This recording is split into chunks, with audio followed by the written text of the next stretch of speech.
নমস্কাৰ মই নিকিত ছেত্ৰী আপোনালোক সকলোকে স্বাগতম জনাইছো জব আসাম ইউটিউব চেনেললৈ আজি আমি এই ভিডিঅ'টিত আলোচনা কৰিম আসাম জিকেৰ মোস্ট ইম্পৰ্টেন্ট কেইটামান কোৱেশ্চনছ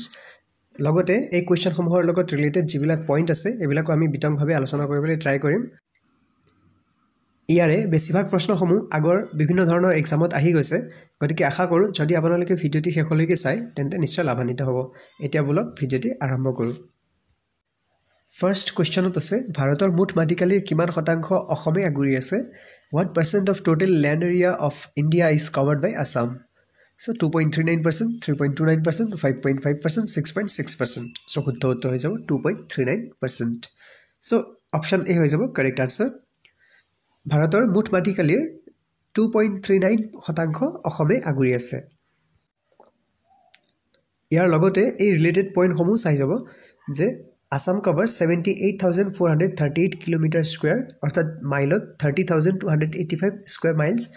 মাটিকালি আগুৰি আছে সো অসমৰ মুঠ মাটিকালি কিমান বুলি যদি প্ৰশ্ন হয় তেতিয়া মনত ৰাখিব ৭৮,৪৩৮ বৰ্গ কিলোমিটাৰ আৰু যদি মাইলত চাব যায় তেন্তে ৩০,২৮৫ বৰ্গ মাইল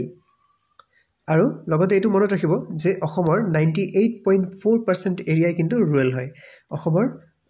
98.4% কিন্তু গাঁৱলীয়া অঞ্চল হয় আৰু এই আটাইবোৰ ডেটাসমূহ যিবিলাক আমি আলোচনা কৰি আছো এইবোৰ কিন্তু 2011 সেন্সাস অনুসৰিহে হয় 2011 সেন্সাস অনুসৰি আসলতে 2011 সেন্সাসৰ 10 বছৰ পিছত আৰু এবাৰ 2021ত আমাৰ সেন্সাসটো হ'ব লাগিছিল বাট কৰোনাৰ কাৰণে আমাৰ এই 2021ৰ সেন্সাসটো হ'ব নোৱাৰিলে জনসংখ্যা গণনা হ'ব নোৱাৰিলে আৰু সেই কাৰণে আমি এতিয়াও 2011 সেন্সাসটো ফলো কৰি আছো আৰু এই সেন্সাস অনুসৰি অসমৰ জনসংখ্যা নৰ্থ ইষ্টাৰ্ণ ষ্টেট বিলাকৰ ভিতৰত বাকি নৰ্থ ইষ্টাৰ্ণ ষ্টেট বিলাকৰ ভিতৰত একেবাৰে সৰ্বাধিক হয় আৰু লগতে জনসংখ্যাৰ ঘনত্ব একেবাৰে সৰ্বাধিক হয় মনত ৰাখিব আৰু যদি এৰিয়া ওয়াইজ যদি চাব যাও তেন্তে অসম হৈছে second largest state among north eastern states আমাৰ উত্তৰ পূৰ্বাঞ্চলৰ 8খন ৰাজ্যৰ ভিতৰত অসমৰ মাটিকালি হৈছে সেকেন্ড লাৰ্জেষ্ট মানে অসম মাটিকালি ফালৰ পৰা দ্বিতীয় সৰ্বাধিক ডাঙৰ ৰাজ্য হয় আৰু একেবাৰে ডাঙৰ ৰাজ্য কোনখন হয় মনত ৰাখিব অৰুণাচল প্ৰদেশ হৈছে আটাইতকৈ ডাঙৰ ৰাজ্য নৰ্থ ইষ্টৰ ভিতৰত এৰিয়া ওয়াইজ যদি চাব যাও আৰু আটাইতকৈ সৰু ৰাজ্য কোনখন হয় এটো কথা মনত ৰাখিব সিক্কিম হৈছে আটাইতকৈ সৰু ৰাজ্য বহুতে এটো ত্ৰিপুৰা বুলি ভাবে বাট ত্ৰিপুৰা শুদ্ধ উত্তৰ নহয় কাৰণ সিক্কিমৰ হৈছে 7000 approximately 7000 কিলোমিটাৰ স্কয়াৰ আৰু ত্ৰিপুৰা হৈছে approximately 10,000 কিলোমিটাৰ স্কয়াৰ সো আমি যদি চাব যাও তেন্তে সিক্কিম হ'ব আটাইতকৈ সৰু ৰাজ্য নৰ্থ ইষ্টাৰ্ণ ষ্টেটৰ ভিতৰত নেক্সট কোৱেশ্চনত আছে অসমৰ কোনখন নদীক মেঘনা নামেৰেও জনা যায় so which river of Assam is also known as Meghna so শুদ্ধ উত্তৰ হৈ যাব আপোনালোকে জানে এটো যে বৰাক নদীক মেঘনা নামেৰে জনা যায় বৰাক নদী যেতিয়া বাংলাদেশত প্ৰৱেশ কৰে তেতিয়া তাক মেঘনা নামেৰে জনা যায় সো অসমৰ দুখন মুখ্য নদী হৈছে ব্ৰহ্মপুত্ৰ আৰু মেঘনা আৰু এই মেঘনা নদী হৈছে বৰাক লগতে কেইটামান ৰিলেটেড পইণ্ট বিলাকো চাই যাব যে বৰাক নদী ৰাইজেছ ফ্ৰম মণিপুৰ হিলছ বৰাক নদী উৎপত্তি হয় মণিপুৰ পাহাৰৰ পৰা আৰু কোট মণিপুৰ পাহাৰৰ কোনটো জায়গা এটো মনত ৰাখিব যে সেনাপতি ডিস্ট্ৰিক্ট অফ মণিপুৰ আৰু কিমান উচ্চতাত আছে এই ঠাইখন মনত ৰাখিব 2331 মিটাৰ 2331 মিটাৰ সাগৰ পৃষ্ঠৰ পৰা ইমান উচ্চতাত আছে মনত ৰাখিব আৰু লগতে নেক্সট পইণ্টটো চাব যে Dhaleswari is the largest tributary of Barak river Barak নদীৰ আটাইতকৈ ডাঙৰ ট্ৰিবিউটাৰী হৈছে ধলেশ্বৰী ৰিভাৰটো আটাইতকৈ ডাঙৰ উপনদী আৰু flows through the states of Manipur, Nagaland, Mizoram and Assam ভাৰতৰ ভিতৰত এই বৰাক নদীখন মণিপুৰ নাগালেণ্ড মিজোৰাম আৰু অসমৰ মাজেৰে প্ৰবাহিত হৈ যায় নেক্সট পইণ্টটো আছে যে টোটাল লেন্থ 900 কিলোমিটাৰ টোটাল লেন্থটো কিমান 900 কিলোমিটাৰ হয় আৰু 524 কিলোমিটাৰ ভাৰতত প্ৰবাহিত হয় আৰু বাকিখিনি বাংলাদেশত প্ৰবাহিত হয় আৰু লগতে এটো মনত ৰাখিব যে bifurcates into the Surma river and the Kushiara river মানে যেতিয়া এই বৰাক নদীখন বাংলাদেশত প্ৰৱেশ কৰে তেতিয়া আমাৰ অসমৰ পৰা এনুকা গৈ বাংলাদেশত যেতিয়া প্ৰৱেশ কৰে তেতিয়া এনুকা কি বাইফাৰ্কেট হয় মানে দুভাগ হৈ যায় আৰু এটা কোৱা হয় সুৰমা আৰু এটা কোৱা হয় কুশিয়াৰা ৰিভাৰ আৰু এই দুখন নদী আকৌ ইয়াতে লগ লাগি এনুকাকে আৰু লগ লাগি কিনে তেতিয়া মেঘনা নামেৰে জনা যায় তেতিয়া মেঘনা বুলি কোৱা হয় ইয়াতে লিখাই আছে আপোনালোকে চাব পাৰে এগেইন কনভাৰ্স টু বিকাম মেঘনা ইন বাংলাদেশ তেতিয়া মেঘনা নামেৰে জনা যায় আৰু এই নদীখন পিছলৈ গৈ আমাৰ এই গংগা আৰু ব্ৰহ্মপুত্ৰৰ যিখন লগ লাগি কিনে নদী এখন হয় এনেকুৱাকে তো ইখনৰ লগত মিলি যায় মনত ৰাখিব এই বৰাক নদীখনৰ মেজৰ ট্ৰিবিউটাৰী যিবিলাক নদীবিলাক আছে উপনৈবিলাক তো সেইবিলাকৰ নাম মনত ৰাখিব সোনাই যাক টুৰিয়ালি বুলিও কোৱা হয় টুৰিয়াল আৰু দ্য জিৰি দ্য ক্লং ধলেশ্বৰী বুলিও কোৱা হয় এই ইয়াকে ক্লং নদীখনক ধলেশ্বৰী আৰু কটাকল বুলিও কোৱা হয় দ্য জাতিংগাও মনত ৰাখিব আৰু দ্য লংগাই এণ্ড দ্য মাধুৰা মনত ৰাখিব এই দ্য লংগাই ৰিভাৰ এই লংগাই নদীখন কিন্তু অসম আৰু ত্ৰিপুৰাৰ মাজত আছে মনত ৰাখিব নেক্সট কুৱেশ্যনত আছে অসমে উত্তৰ পূৰ্বাঞ্চলৰ কোনখন ৰাজ্যৰ সৈতে আটাইতকৈ কম সীমা বিতৰণ কৰে Assam shares shortest boundary with which of the following northeastern states অপশ্যনত আছে মিজোৰাম নাগালেণ্ড ত্ৰিপুৰা মেঘালয়া সো শুদ্ধ উত্তৰ হৈ যাব ত্ৰিপুৰা অসমে ত্ৰিপুৰাৰ লগত আটাইতকৈ কম সীমা বিতৰণ কৰে মনত ৰাখিব আৰু আটাইতকৈ বেছি কাৰ লগত ভাগ বতৰা কৰে মেঘালয়ৰ লগত ভাগ বতৰা কৰে মনত ৰাখিব আপোনালোকে লগতে এই ৰিলেটেড পইণ্টসমূহ মনত ৰাখি যাব যে অসম আৰু ত্ৰিপুৰাৰ মাজত থকা বাউণ্ডাৰীৰ দৈৰ্ঘ্য কিমান হয় 46.30 কিলোমিটাৰ মানে 46.3 কিলোমিটাৰ মাত্ৰ আৰু অসম আৰু মেঘালয়ৰ মাজত থকা এই বাউণ্ডাৰীৰ দৈৰ্ঘ্য কিমান হয় 884.90 কিলোমিটাৰ বা ইয়াক 885 বুলি এপ্ৰক্সিমেটলি আমি ক'ব পাৰোঁ গতিকে ইমান কিলোমিটাৰ মেঘালয়ৰ লগত আছে গতিকে মনত ৰাখিব এইটো মেঘালয়ৰ লগত যিটো বাউণ্ডাৰী হয় একেবাৰে সৰ্বাধিক আৰু ত্ৰিপুৰাৰ লগত অসমে আটাইতকৈ শৰ্টেষ্ট বাউণ্ডাৰী ভাগ বতৰা কৰে একেবাৰে নিম্নতম দৈৰ্ঘ্য ভাগ বতৰা কৰে আৰু ত্ৰিপুৰাৰ কেপিটেল মনত ৰাখিব আগৰতলা আৰু লগতে এইটো কথা মনত ৰাখিব যে কেতিয়াবা প্ৰশ্নত আহে যে নিৰ্মহল ক'ত আছে সো নিৰ্মহল আছে ত্ৰিপুৰাত এয়া হৈছে নিৰ্মহল নিৰ মানে পানী আৰু মহল মানে মহল আৰু সো এই পানীত থকা মহল এয়া চাবচোন আপোনালোকে যে ইয়াতে পানীত থকা দৰে লাগি আছে সো ইয়াৰ নাম হৈছে নিৰ্মহল আৰু এইটো এইকাৰণে ইম্পৰ্টেণ্ট হয় কাৰণ এই নিৰ্মহলটো আছে ৰুদ্ৰসাগৰ লেকত মানে ৰুদ্ৰসাগৰ হ্ৰদত আৰু এয়াও ৰুদ্ৰসাগৰ হ্ৰদ ত্ৰিপুৰাতে আছে আৰু ত্ৰিপুৰাৰ একমাত্ৰ ৰামসাৰ সাইট কি হয় ৰুদ্ৰসাগৰ লেক মনত ৰাখিব আৰু কেতিয়াবা প্ৰশ্ন এনেকুৱা আহে যে ৰুদ্ৰসাগৰ লেক ক'ত আছে গতিকে ত্ৰিপুৰাত আছে ত্ৰিপুৰাৰ একমাত্ৰ ৰামসাৰ সাইট আৰু ইয়াতে এই নিৰ্মহলটো আছে তেতিয়াৰ দিনত ৰজাই এই হ্ৰদৰ ওচৰতে গৰমকালি বতাহ পাবৰ বাবে তাতে এটা মহল বনাইছিল আৰু সেই মহলটোকে এতিয়া নিৰ্মহল বুলি কোৱা হয় মনত ৰাখিব সো এয়া আছে ত্ৰিপুৰাত আৰু মনত ৰাখিব একেবাৰে ফেমাছ উৎসৱ ত্ৰিপুৰাৰ একেবাৰে ফেমাছ ফেষ্টিভেল কি হয় খাৰ্চি পূজা মনত ৰাখিব এইটো 14জন দেৱতাক পূজা কৰা হয় 14জন দেৱতাক পূজা কৰা হয় এই খাৰ্চি পূজা আৰু এয়া হৈছে ত্ৰিপুৰাৰ গতিকে ইমানবোৰ পইণ্ট আপোনালোকে মনত ৰাখিব লাগিব ত্ৰিপুৰাৰ পৰা নেক্সট কুৱেশ্যনত আছে জাতিংগা কোনখন জিলাত অৱস্থিত Jatinga is located in which of the following districts Karbi Anglong Cachar Hailakandi Dima Hasao so শুদ্ধ উত্তৰ হৈ যাব ডিমা হাছাও হৈছে শুদ্ধ উত্তৰ ডিমা হাছাও জিলাত জাতিংগা অৱস্থিত হয় Why is Jatinga famous Jatinga কিয় ইমান বিখ্যাত হয় জাতিংগাৰ বিষয়ে কিয় প্ৰশ্ন সুধি থাকে গতিকে মনত ৰাখিব it is famous for the bird mystery bird death mystery মানে ইয়াতে বাৰ্ডৰ মৃত্যু হয় ৰহস্যজনকভাৱে গতিকে এইটো ৰহস্যভাৱে জাতিংগা ফেমাছ হয় here the birds come from different places to commit suicide it's a natural phenomenon nobody has been able to explain মানে জাতিংগা এইভাৱে বিখ্যাত কাৰণ ইয়াতে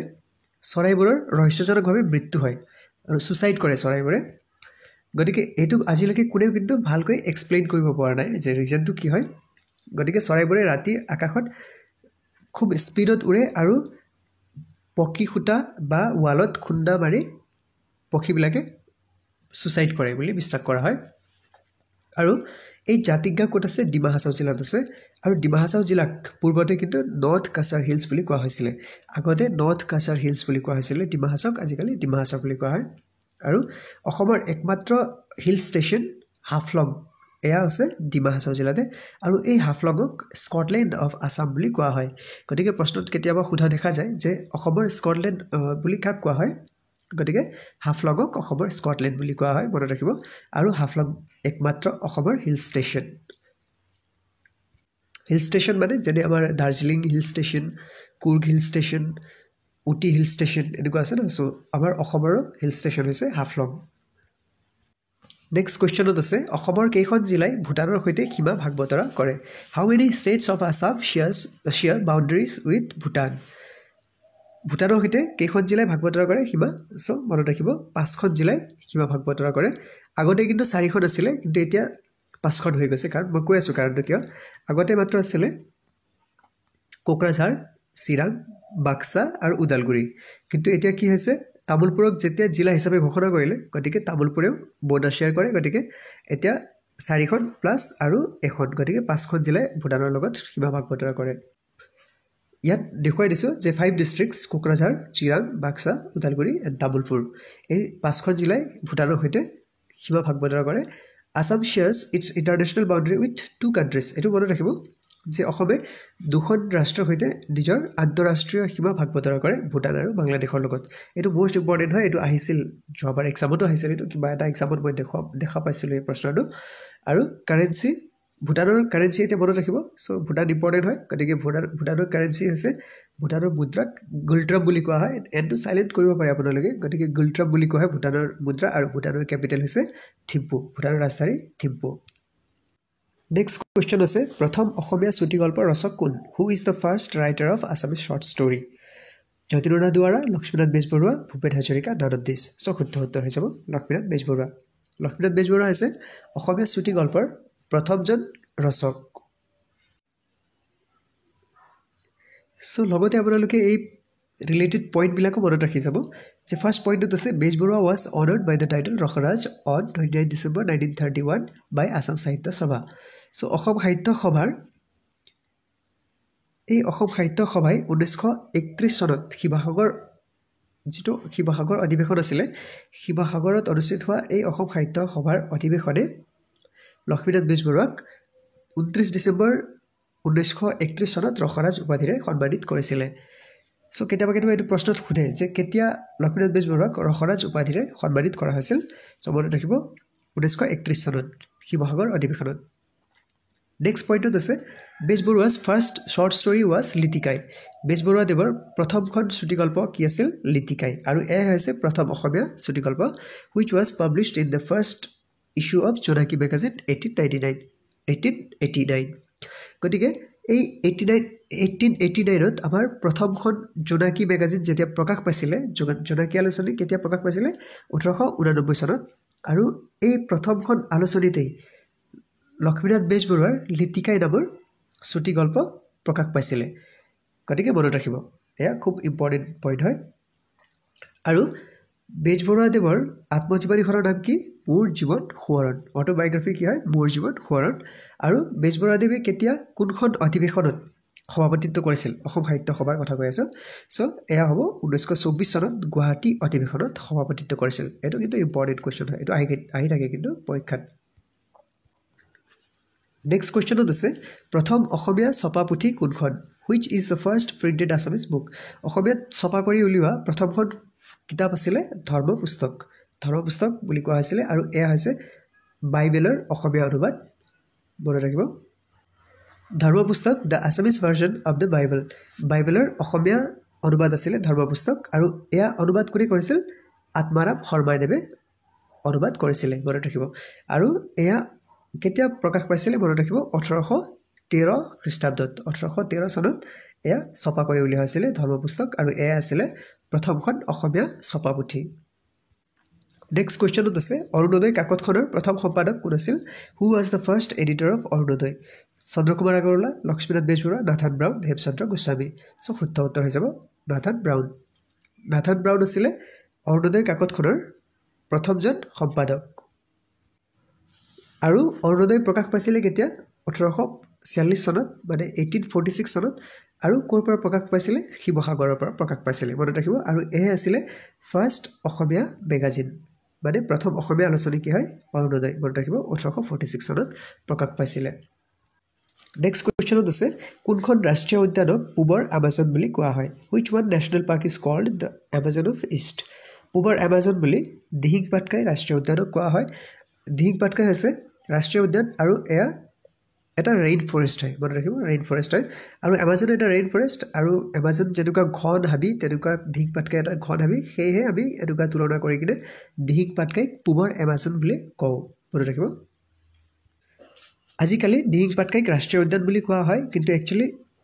আগতে কিন্তু দিহিং পাটকাই ৰাষ্ট্ৰীয় উদ্যান নাছিলে ইয়াক ৱাইল্ড লাইফ চেংচুৰী বুলিহে কোৱা হৈছিলে চ' ইয়াক কেতিয়া ৱাইল্ড লাইফ চেংচুৰী বুলি ঘোষণা কৰা হৈছিলে it was declared A wild life sanctuary on 13 July 2004 চনত ইয়াক অভয়াৰণ্য বুলি ঘোষণা কৰা হৈছিলে আৰু আকৌ পিছলৈ 2021 চনৰ 9 জুন তাৰিখে ইয়াক অফিচিয়েলি নেশ্যনেল পাৰ্ক বুলি ঘোষণা কৰা হয় ৰাষ্ট্ৰীয় উদ্যান বুলি ঘোষণা কৰা হয় গতিকে মনত ৰাখিব এইটো খুব ইম্পৰ্টেণ্ট হয় যে দিহিং পাটকাইক কেতিয়া ৰাষ্ট্ৰীয় উদ্যান হিচাপে ঘোষণা কৰা হৈছিলে চ' মনত ৰাখিব 9 জুন 2021 চনত ৰাষ্ট্ৰীয় উদ্যান হিচাপে ঘোষণা কৰা হৈছিলে আৰু দিহিং পাটকাই হৈছে এটা ৰেইন ফৰেষ্ট মানে বৰ্ষাৰণ্য বুলি কোৱা হয় চ' বৰ্ষাৰণ্য আৰু দ্য ৰিভাৰ বুঢ়ী দিহিং passes through it আৰু দিহিং পাটকাই নেশ্যনেল পাৰ্কৰ মাজেৰে কোনখন নদী পাৰ হৈ আহে বুঢ়ী দিহিং মনত ৰাখিব আৰু এই দিহিং পাটকাই ৰাষ্ট্ৰীয় উদ্যান ক'ত অৱস্থিত হয় ডিব্ৰুগড় আৰু তিনিচুকীয়া জিলাত